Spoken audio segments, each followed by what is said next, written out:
Vori is an intriguing village in the southern part of Heraklion prefecture. Intriguing in that it's one of the few Cretan villages that are officially protected areas, meaning that Vori still looks like it did a century or so ago.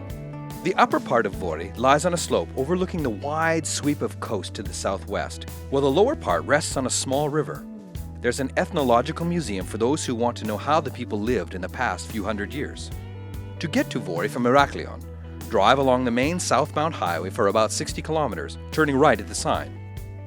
Or you could take a KTEL rural bus from Mires or Timbaki and change at those small towns.